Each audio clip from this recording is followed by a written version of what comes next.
This video will contain spoilers for The Last of Us Part 2.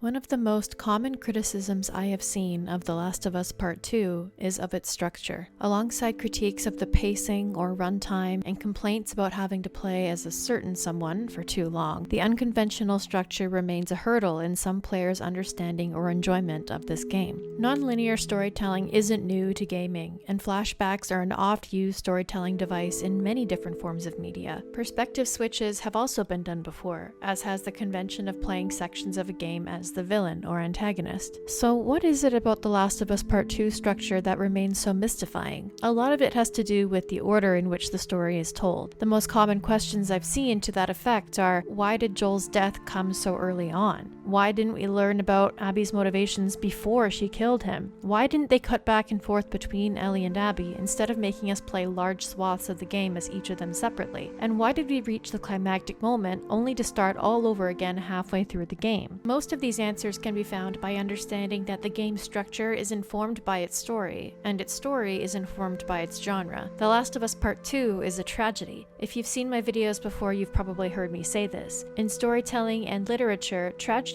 are usually about the unfortunate events which befall a character or group of characters due to their own inherent flaws or inability or refusal to change. They often deal with human suffering and end in catharsis, more so for the people consuming the story rather than the characters. Keeping this in mind, though The Last of Us Part 2's structure is unconventional by today's standards, it is far from unprecedented. One of the most influential and well-known tragedies to date is Shakespeare's Romeo and Juliet. Most people have heard the tragic tale of star-crossed lovers forced apart by their warring families until, spoiler alert, they take their own lives at the end. If, like me, you studied Romeo and Juliet in English class, you may have learned about metaphors, hyperboles, and iambic pentameter. You may also have studied its structure. Romeo and Juliet, like many classical texts from the period and beyond, follows a 5-act structure, and so does The Last of Us Part 2. The 5-act structure is rarely used in storytelling anymore, replaced by the more commonly used 3-act structure consisting of a setup, ending with an inciting incident, rising action ending with a climax, and falling action wrapping everything up. The climax, the moment of highest dramatic tension in the story, usually happens towards the end, with the falling action consuming only a small portion of the runtime.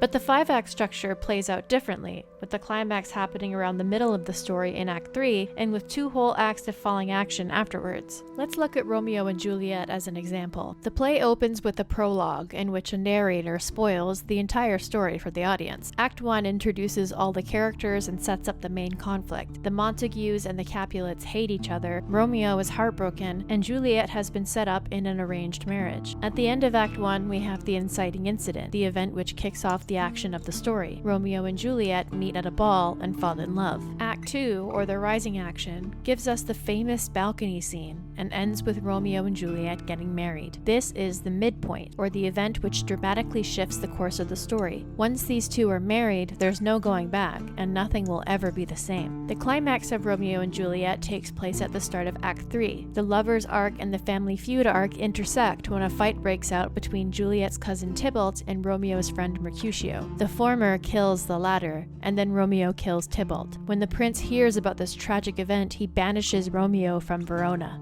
The rest of Act 3 and Act 4 covers the denouement, or falling action, events which occur as a direct consequence of the climax. Act 4 ends with Juliet faking her death to get out of her arranged marriage so she can be with Romeo. And then, of course, Act 5 gives us the catastrophe. Romeo never receives the letter explaining that Juliet only took a sleeping potion, and so he poisons himself to join his lover in death. Juliet, waking and seeing Romeo's corpse, stabs herself. The play ends with the families coming together over their children's bodies and finally deciding to end their feud. For never was a story of more woe than this of Juliet and her Romeo. So how does The Last of Us Part 2's story break down into 5 acts? The game actually begins and ends with a prologue and epilogue, which occur before and after the 5 acts. In the prologue, we get a recap of the events of the first game and are reintroduced to Joel and Ellie. Act 1, or the setup, begins 4 years later when Ellie wakes up late. Throughout this act, we will be introduced to most of the main characters of the game, establish the world, and learn how the gameplay works. We witness Ellie's last normal day before something happens which will call her to action. This brings us to the inciting incident.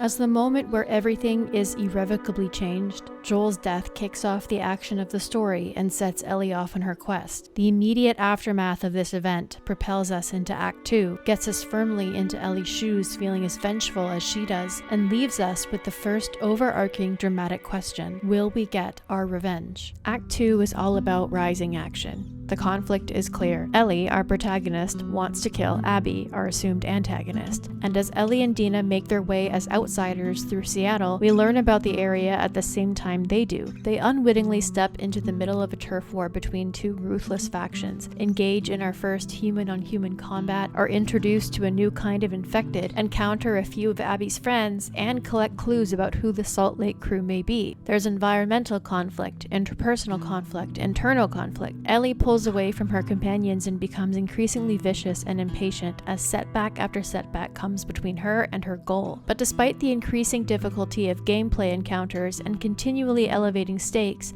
this act poses more questions than it answers. Act 2 comes to a close when, after 3 days of searching and no sign of Abby, she finds us. You killed my friends. We let you both live, and you wasted it! This is not the climax. We don't see this beat resolve. We're left on a cliffhanger with more questions than ever. That is because this moment right here is the midpoint. The midpoint is an event that happens sometime between the inciting incident and the climax, which alters the story dramatically. It's the moment where everything changes, often because information gets revealed about the main antagonistic force of the story. In this case, the midpoint is an extended beat in which we learn definitively who Abby is and why she killed Joel. Dad! Dad! No! No! And then, we wake up as Abby, back on Seattle Day 1, and we're in Act 3. This is where people usually begin to criticize the pacing. Pacing refers to the speed at which a story is told. Usually when people refer to the pacing here, they're doing so because they believe we have just stepped back from the climactic moment rather than entered a new act. But things also do slow down for a beat. We're dropped into the shoes of a new character whom we've just learned is in fact the deuteragonist, and are living her last normal day before her story gets kicked off. We're introduced to a bunch of new characters whom we don't like, and we embark on a quest to save a guy we don't care about. Abby's first day is also punctuated by 2 flashbacks, so it's easy to see why some might feel this section stalls the story flow. What keeps us going, even for those who aren't interested in this particular part of the story, is getting back to Ellie. Dramatic irony is when the audience or player knows more than the characters know. As Abby, we move through the city knowing a shadow is stalking her and picking off her friends one by one. We encounter characters whom we know will meet their demise within hours. All along, we know these 3 days are going to end with Abby at the theater pointing a gun at Ellie. The anticipation of getting back to that moment is what keeps the stakes high for the player, even if they aren't particularly jiving with Abby at this or any point. Plot-wise, Abby's section builds on top of Ellie's, answering a lot of questions that Act 2 left us with. We get more context about the WLF and the Seraphites, learn about Abby's history and relationships, and find out where the heck Abby has been while Ellie has been tracking her all over Seattle, all while facing increasingly difficult encounters, formidable enemies, and stunning set pieces. Act 3 is challenging not only from a gameplay perspective, but from an emotional one too. The game has never been so demanding, as players are forced to reckon with their discomfort and biases in order to progress the story, whether they want to or not. As Abby faces her own prejudice and forms a connection with members of the enemy faction, the second overarching dramatic question is posed. Can you learn to empathize with someone you hate? But we'll come back to this later. As Act 3 comes to a close, we find ourselves back at the theater and finally see the outcome of the cliffhanger. I think part of the reason some people find this game structure clumsy is because they believe this moment to be the climax and find it strange that we come back to it after what they think is an extended flashback with Abby. But it is in fact the resolution of this beat that is the climax. It's the moment that the two stories we have been following so closely converge. It's when all 4 main characters are in a room together, when Abby gets her hands on Dina, when Abby very nearly regresses back into hate and revenge. And the person to call her out of it is Lev, whom we wouldn't know from Adam if we hadn't just played 10 to 15 hours as Abby. We wouldn't know why Abby lets Dina go. We wouldn't know why she walks away from Ellie. We wouldn't know what's at stake for each protagonist, that they each stood to lose the most important person in end their lives in a split second. The climax of The Last of Us 2 is not Abby holding a gun at Ellie, it's when Abby chooses to spare her, and this time, we know why. So, we've just had the climactic event and now we're into Act 4, the falling action, events that occur as a direct result of the climax. As a direct result of the climax, Ellie and Dina have moved to a remote farm on the outskirts of Jackson. Tommy has broken up with Maria and is permanently disabled, and Ellie is struggling with PTSD. We also learn indirectly that Abby and Lev sailed Owen's boat down to Santa Barbara, which we know from conversations in her section is where the Fireflies have been rumored to be reconvening. At the end of this act, we get the second midpoint, another event which redirects the story's course and changes things forever. Ellie leaves Dina and embarks once again to pursue Abby. Act 5 covers the chapter in Santa Barbara and brings us to the catastrophe, the moment where all hope is lost. In most tragedies, this is usually where the main character dies or makes a choice which will damn them forever. It's the moment which shows that the character will not or cannot change, that their fatal flaw ultimately will be their undoing. In the case of Romeo and Juliet, it's when the warring family's inability to set their hatred aside costs them their children's lives. In Macbeth, it's when the titular character's pride and ambition prevents him from giving up the crown he usurped, a crime for which he pays with his life. And in The Last of Us Part 2, it's when Ellie cannot let go of her pursuit of revenge, cannot let go of the hatred and guilt and grief that has destroyed her life, when her fatal flaw, her inability to forgive, causes her to fully lose herself. It's when she drowns Abby in the Pacific Ocean and sits feeling empty and alone, having sacrificed the final shred of her humanity for revenge.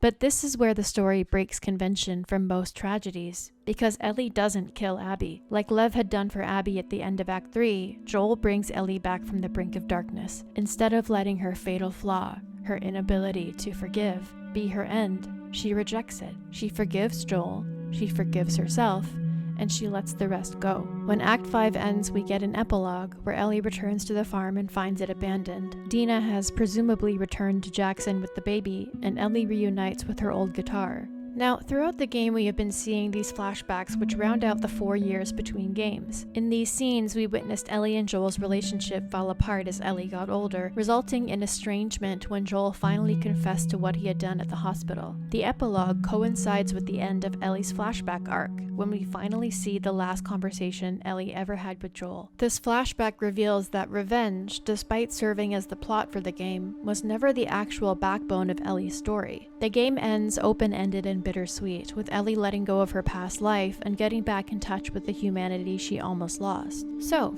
returning to our 2 overarching dramatic questions. Did Ellie get her revenge? No. But it turned out her story wasn't about that anyway. All along, the dramatic question for Ellie had really been, will she, or can she, forgive Joel? And ultimately herself. But there was another overarching dramatic question. This question isn't answered as definitively in the game, but it's posed to both the player and the characters. The answer, as we have seen over the past 4 years since its release, is going to vary person to person, but the exploration of that concept ended up being the game's biggest challenge for a lot of players. The concept for the sequel had to feel compelling enough, have enough weight that felt like, okay, this is an experience worth creating, worth spending the next 3 years on. I became really intrigued with the idea of the cycle of violence and how like certain events would trigger acts of violence that then would beget more acts of violence. It's almost never satisfying. It never brings the person you love back. And despite you thinking it's going to bring some closure, it doesn't. We just need more empathy. Wouldn't it be awesome if we could create an experience that lets you safely explore those feelings? With that theme, all of a sudden everything fell into place and this outline emerged. We're going to start the game where you're playing a new character. That sequence ends with this character killing Joel. And we really have to paint her as this monster. Then when you play the next chunk of the game and you're Ellie and you're going to pursue justice, quote unquote, and you're going to go kill this entire crew, we're going to go back in time and show you that same sequence of events, this character that you saw as a monster, to now get you to see things from her perspective. And how this crew is a bunch of people trying to survive in this world. And they had their reasons for pursuing and finding Joel and killing him.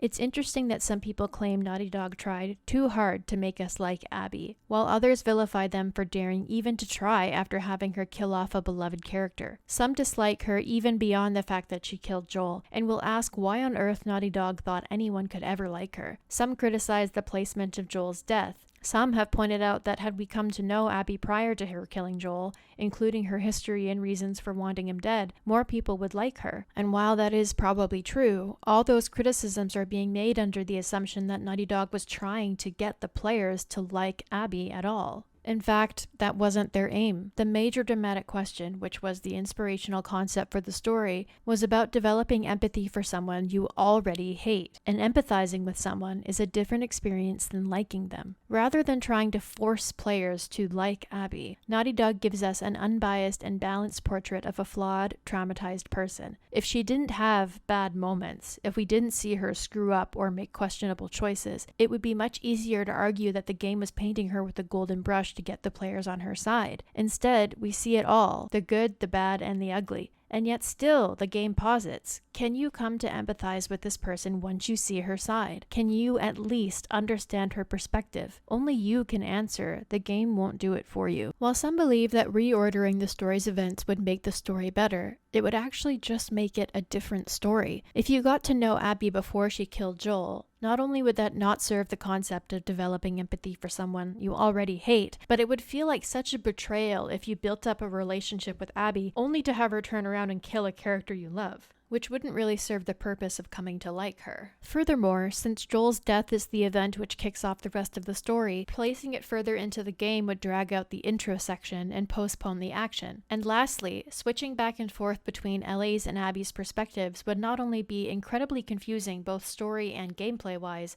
it wouldn't allow us to become fully immersed in each of their stories separately, so that by the time they come back together, we understand exactly what is at stake for both of them. We may even return to Ellie with a fresh perspective on her and her mission, now that we have seen the impact of her actions. This is why The Last of Us Part 2's story cannot be separated from its structure. Its structure is the story. As soon as you start reordering major events, you're exploring a different concept and conveying a different message. And while theorizing about those possibilities is perfectly valid, knowing what Naughty Dog's true intent was with their game, whether you like their choices or not, may at the very least help you understand why the game is structured the way it is. Before I go, I'd just like to say thank you for 20,000 subscribers. I'm so glad you are all here and connecting with my content. I have plans for a bunch of videos, including a more in-depth look at the ending and more character analyses, so stay tuned for those. I'm hoping to get those out in the next couple of months. In the meantime, follow me on TikTok for short-form content, memes, and discussions about the HBO adaptation of The Last of Us. And as always, endure and survive.